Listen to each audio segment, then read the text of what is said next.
Well, ladies and gentlemen, now it is time at our wonderful World Esports and Gaming Summit for a tech talk on why gaming became blockchain's greatest ally. Well, we've got Jason Brink, the president of Blockchain Gala Games, joining us. Well, Jason is a recognized leader, speaker, and commentator in the cryptocurrency and blockchain space.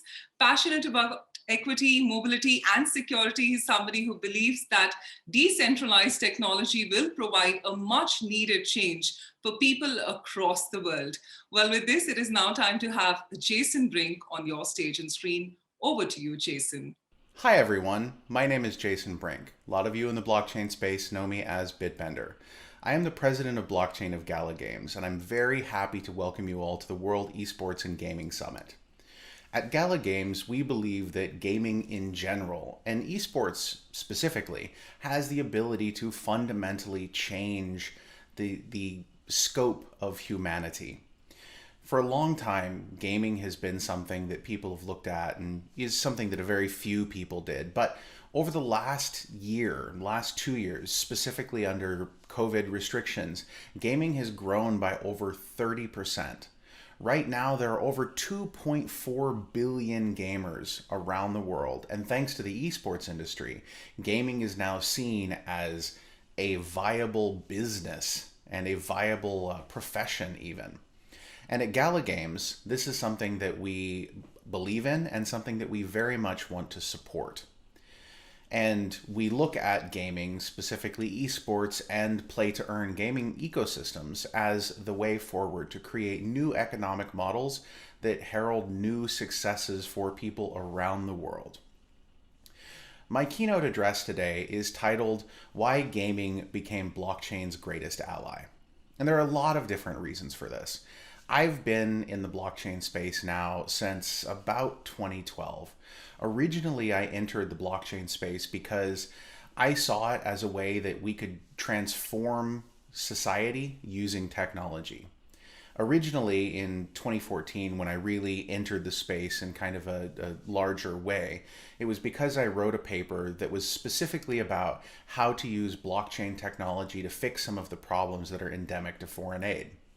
Prior to that, I had spent times in developing countries. I spent some time in Haiti post-earthquake, in Peru, and other places like that, working in foreign aid, quite literally. And I realized exactly how much was being wasted. And so I was looking for ways that blockchain as a technology could be used to fix that problem. I wrote a paper, submitted it to the Global Development Network, ended up winning a prize from the Bill and Melinda Gates Foundation for my work in that specific area. But ultimately, at the end of the day, I found, in fact, that both fintech and sort of the blockchain side of things in that area was a little slow moving, and it wasn't really accessible. Even when you focus on creating opportunities for blockchain technology at the level of those who need it most in society, it's very hard to get adoption because it's not something that people intuitively understand. Okay? And this is where gaming comes in. Gaming is something that has been done for as long as there have been humans. Some of the earliest archaeological digs where we deal with early hominids, you can find evidences of play. You can find, in early archaeological digs, you find, game boards and things like that. Some of them which, don't look all that different from games that we even play today, on the physical boards, obviously, not the computer games that all of the rest of you are playing. But, gaming is something that's absolutely integral to being human. And so this is something that we very, very strongly support and we believe in. And from a blockchain perspective, the reason that this is important is because so much of blockchain has no utility that can be applied to the everyday average person. But gaming is interesting because back when I was younger, gaming was still a physical medium. Okay? You would buy a game, you would play that game, and it was yours. It was something that you could hold up in front of you and you could take to school and you could trade with a friend. And You could take their game home and you could play it. And that's how we traded games back and forth. That's what gaming was back in those days, right? But today, as gaming has become more and more digital, specifically with the advent of cloud-based gaming platforms like Steam, it's lost that physicality. You know, when was the last time you actually went and bought a game and took a box home with you that you could stick on a shelf? Probably haven't done that in a long time, right? And this is something that we noticed because we found that people were spending tons of money in gaming, but they weren't actually getting anything for it. And this is what led to the founding of Gala Games. Gala Games was founded by Eric Schiermeier. Eric Schiermeier was one of the co-founders of Zynga, and he is somebody who knows everything that there is to know about free-to-play gaming models. In fact, a lot of the people at Gala Games have come specifically from different gaming companies. We've got some people from EA, we've got some people who have come from Activision, from Epic, from all over the world of gaming, who have all come because they believe that there's something inherently broken about the way that most games are made these days. And the reason for this is that players pour their money into a pit, and at the end of the day, they get nothing for it. So think of the last time you went and bought a toy. What would it be like if you were to go buy a toy in a store, take it home, give it to your kid, and then your kid, lends it to a friend or, builds it incorrectly, constructs the Lego set their own way using their imagination, right? And the toy store owner the next day showed up at your house, came into the house, took the toy back away from you, gave you a piece of paper that said you had a terms of service violation for your use of this toy, and then took it. That obviously wouldn't stand. Nobody would stand for that because it's clearly ridiculous. And yet this is something that gamers put up with every single day. How many of you have bought skins for a game? Something that you're super excited about. You want your character, whether it's in Fortnite or, PUBG or whatever, to look a certain way, okay? And you buy that skin and then you decide you don't want to play the game anymore. And what happens to that skin? It sits there. It's an entry in a database. You've paid money for it, but you never actually got anything. You had, an unlockable value on a server for that game, but you don't get anything. You can't do anything with it. You can't take that skin and give it to a friend. You can't sell that skin on the open market. Now, some games have worked to create marketplaces that make this a little bit possible, but it's still really difficult. In the blockchain space, we have this saying, not your keys, not your coins. And what this basically means is that if you don't own the keys to your blockchain wallet, you don't own the stuff that's in it. So anything that's centrally hosted on somebody else's server, if you don't control that at a very, very absolute level, it's not yours. Somebody else can take it away. Anyone can take it away. And that's really a problem. But in the blockchain space, we also have some challenges. The first thing is that most gaming companies in the blockchain space, or rather, I would like to say most companies in the blockchain space that manufacture games, they don't really make games. What they make is they make cool blockchain tech demos, and then they put some stickers on top of them. Now, that works to a certain extent, and earlier in the blockchain days, that would be something that people looked at and were like, oh yeah, that's pretty cool, that works. But as time has progressed, okay, that's become less and less compelling for users. And as time has progressed, this has become less and less compelling for users. They're not so much interested in just playing a blockchain tech demo. They would like to play a real game. And that's why we at Gala Games have focused so strongly on bringing new games to the blockchain space. We aren't a blockchain gaming company.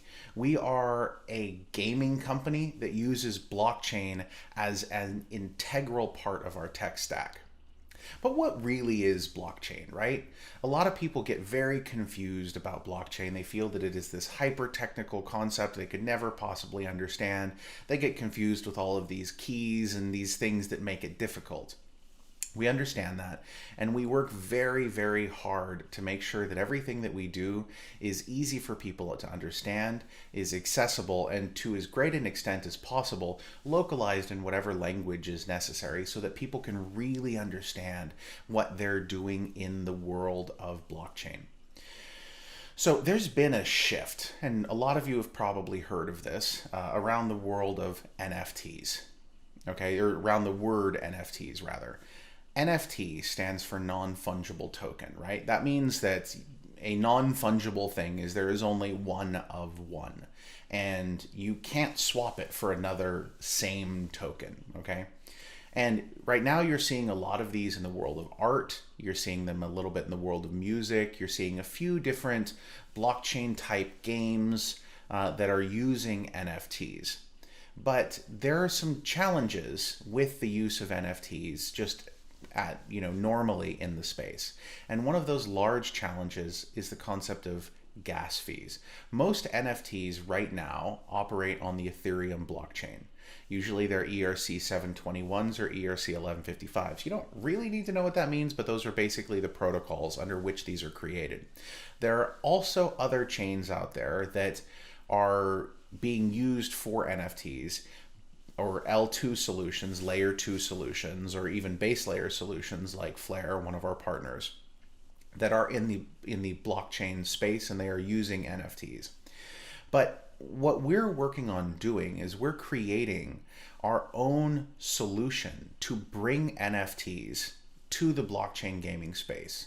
Right now, there is no chain that has been specifically built to handle the needs of game developers in the blockchain space. And this is where Gala chain comes in. This is what we are exploring next. We're bringing Gala chain, which is specifically designed for gaming, to the world of gaming. And there's going to be some amazing stuff that you guys are going to be seeing in the very near future, specifically for spider tanks and other types of games. Spider tanks, which I believe you're going to be hearing some about during this event, is a brawler / light MOBA that people are absolutely going nuts over in our community. And I think you guys are going to absolutely love it. I personally think it has some massive, massive esports potential, and I look forward to seeing where that goes. But right now, I encourage you guys to visit us, go to gala.games, get yourself a spider tank and spider tank body, and jump in and start playing, because I think that you're absolutely going to love it. Now, the next thing that shows up here in the blockchain gaming space, okay, is this concept of play to earn. What does play to earn really mean? There's a lot of different ways that you can take it, but ultimately at the end of the day, and the way that we look at it, is that as a player, okay, people get frustrated at the idea of pay to win. But I think that people aren't zeroing in enough on what paying actually means. Pay to win means that you could pay with your time. You could spend time leveling up a character to get that character to this ultimate point before you then, decide that you're going to compete, or before you then sell that character or that tank. You could also pay with money. You could buy a fully upgraded tank. These are all things that can be done. But play to earn means that you're able to then, as a user, play a game and earn something that you could then take and sell on the open market. You might earn a unique weapon, or you might earn some cosmetic or decorative elements. Anything like that can all fall into this play to earn sort of economic structure. There are also tokens and other models and things like that. This is something that you're going to see in absolute beautiful stark color in the spider tanks world. Coming up over the next few months, we will be fully releasing spider tanks in coordination with our partners at Game Media. And it is going to have a very, very, very cool play to earn economic structure built into it. Now, another critical piece here for the play to earn space is, what does it mean if we get this model right? There have been other models that have existed in the past in the play to earn space. And I think that we've pretty reliably seen a lot of those kind of fall flat on their faces. Now, in the esports world, it's very directly play to earn because you are sponsored, right? And it is your skill that achieves wins, or hopefully. And by the way, best of luck to those of you who are going to be competing soon. It is your skill that achieves these wins, and there's sponsorships and prizes and things like that. But to be honest, not everyone can jump into the esports world. Not everyone can become a tournament level player. Some people can jump on and play a game for 15-20 minutes a day. Now, those of you who are professional esports players know that that is not anywhere close to long enough to build the skills that you need. You guys spend hours grinding and getting things down, getting that muscle memory built in so that you know exactly how to attack. You know exactly how to make use of the maps and the worlds that you're playing in. You know exactly how to, build and compete in the most compelling fashion. And that has taken you years to build up. A casual gamer doesn't have that. But we believe that a casual gamer should be able to actually earn something while playing. And this has been our primary focus in building out play to earn ecosystems. And if we get this right, if we build this the right way, it will absolutely fundamentally change gaming forever. Because what it means is that anyone, anywhere in the world can play a game and get something for it. Now, that's huge. That doesn't seem like a big thing when you just say it like that, but consider the implications. Right now, we're in a world that has been fundamentally changed by COVID. COVID has redefined our economies. COVID has taken millions of people and put them into way more than just millions, but have put them into terrible financial duress. And in certain places around the world, gaming has been the salvation. Okay? People who have been able to jump into a game and get $10, $15 a day, okay, have been able to feed their families because of video games. They're not competing at a high level. They're not competing in gigantic tournaments. They're playing a game because it provides a bit of a safety net that allows them and their families to survive in times that are tough. As we go forward into the future with the advent of automation, with the changes that are happening to our societies and cultures around the world, there's tremendous opportunity for gaming to change the way our economies work, to change the way that our global ecosystem works. Okay? Gaming can provide help for those who need it most, to the benefit of everyone within the ecosystem. And this is something that we're extremely passionate about at Gala Games. Gala Games is focused on finding ways to build ecosystems that give players true ownership of their in-game assets, that give them the ability to step into a game world and get something for it, to take their efforts and use it in a way that is beneficial to themselves, to their families, to the games. And we encourage all of you to come join us. Jump into our Discord at galagames.chat, create an account at gala.games, and just generally speaking, come and hang out with us. In the world of esports, you guys have always been on the cutting edge, and the next thing in this space is blockchain gaming. And we're here to bring it, we're here to bring the heat, and it's going to be amazing. And we can't wait for you guys to come in and join with us. Thank you so much. Enjoy the entire summit. I wish I was there in person, but you guys enjoy it, and I can't wait to see you all soon. Bitbender out. Well, thank you so much, Jason, on that wonderful tech talk.